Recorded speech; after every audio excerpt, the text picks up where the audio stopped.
Welcome friends. यहाँ हम class 9 chemistry के सभी चैप्टर को सिंपल और एग्ज़ाम ओरिएंटेड तरीके से पढ़ेंगे। तो बिना टाइम बर्बाद किए शुरू करते हैं।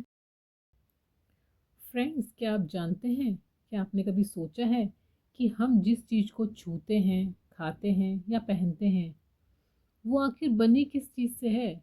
क्या पूरी दुनिया किसी बहुत छोटे कण से बनी है? आज हम जानेंगे उस सबसे छोटे कण या बिल्डिंग ब्लॉक के बारे में जिसे हम एटम या मॉलिक्यूल कहते हैं, परमाणु या अणु कहते हैं। हम स्टार्ट करते हैं चैप्टर परमाणु एवं अणु। पहले हम रीड करेंगे, फिर उसको समझेंगे। प्राचीन भारतीय एवं ग्रीक दार्शनिक द्रव्य के अज्ञात एवं अदृश्य रूपों से सदैव चकित होते रहे। अज्ञात मतलब जो हमें पता नहीं है, अदृश्य मतलब जो हमने कभी देखा नहीं है, द्रव्य मतलब पदार्थ।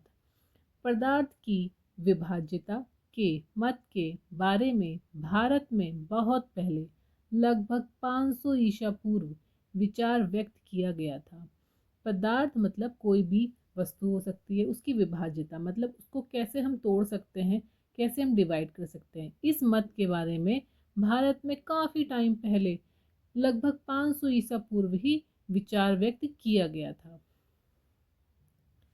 भारतीय दार्शनिक महर्षि कणाद ने प्रतिपादित किया था कि यदि हम द्रव्य पदार्थ को विभाजित करते जाएं तो हमें छोटे छोटे कण प्राप्त होते जाएंगे तथा अंत में एक सीमा आएगी जब प्राप्त कण को पुनः विभाजित नहीं किया जा सकेगा, अर्थात वह सूक्ष्मतम कण अविभाज्य रहेगा। इस अविभाज्य सूक्ष्मतम कण को उन्होंने परमाणु कहा।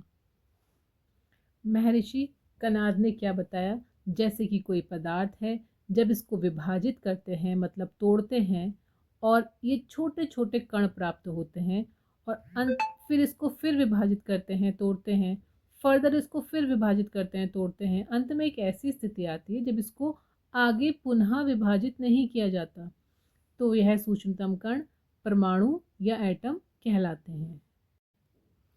इसके बाद एक अन्य भारतीय दार्शनिक पकुधा कत्यायाम ने इस मत को विस्तृत रूप से समझाया तथा कहा कि ये कण सामान्यतः संयुक्त रूप में पाए जाते हैं जो हमें द्रव्यों के भिन्न भिन्न रूपों को प्रदान करते हैं। तो पकुधा कत्यायाम ने क्या बताया, इन्होंने जो मत था, महर्षि कणाद का जो मत था कि कोई पदार्थ है, वो पदार्थ फिर विभाजित होता है छोटे छोटे टुकड़ों में, फिर और छोटे टुकड़ों में विभाजित होता है, फिर एक स्थिति ऐसी आती है उसको पुनः विभाजित नहीं कर सकते, तो उसको एटम या परमाणु कहते हैं।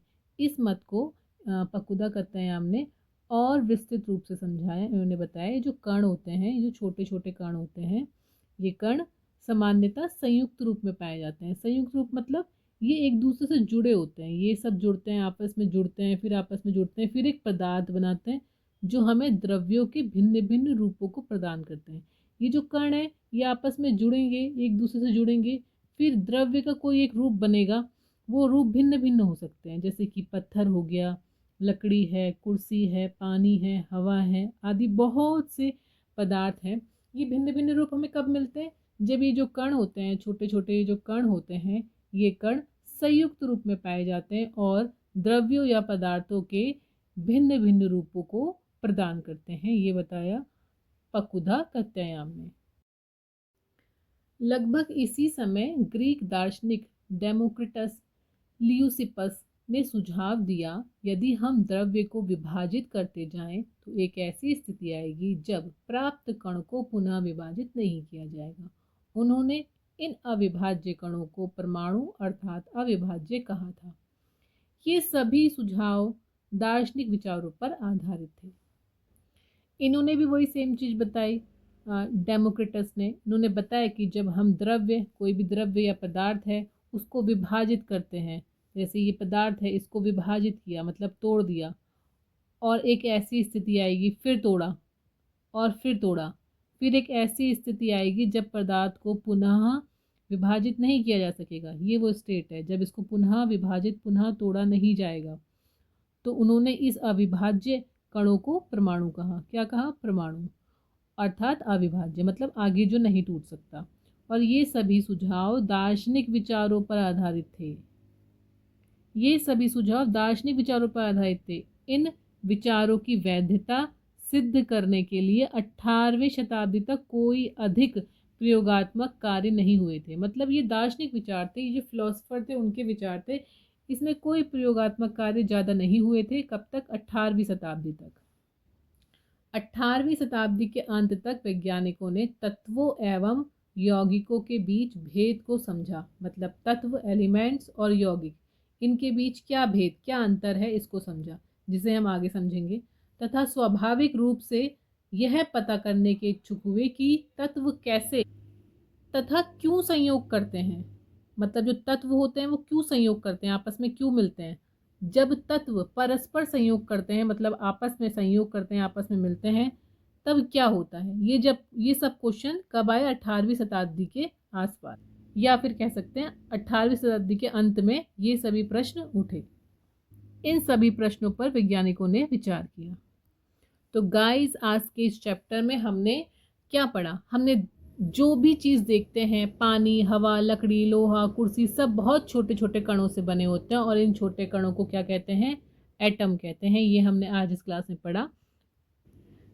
नेक्स्ट क्लास में हम वैज्ञानिक आंतवा एल लवाइजिए, एंटोनी एन लवाइजर ने रासायनिक संयोजन के जो 2 महत्वपूर्ण नियमों को स्थापित किया, जिसने रासायनिक विज्ञान को महत्वपूर्ण आधार प्रदान किया, उसको पढ़ेंगे। ये नियम है क्या, हम एक बार देख लेते हैं। जैसे रसायन संयोजन का नियम, और सेकंड है स्थिर अनुपात का नियम। Thank you so much. आज की क्लास में इतना ही। आई होप आपको समझ में आया होगा जो भी हमने डिस्कस किया। नेक्स्ट क्लास में आगे स्टडी करेंगे। Thank you so much. Thanks for watching. अगर आपको पसंद आया हो तो लाइक करें, सब्सक्राइब करें। Thank you so much.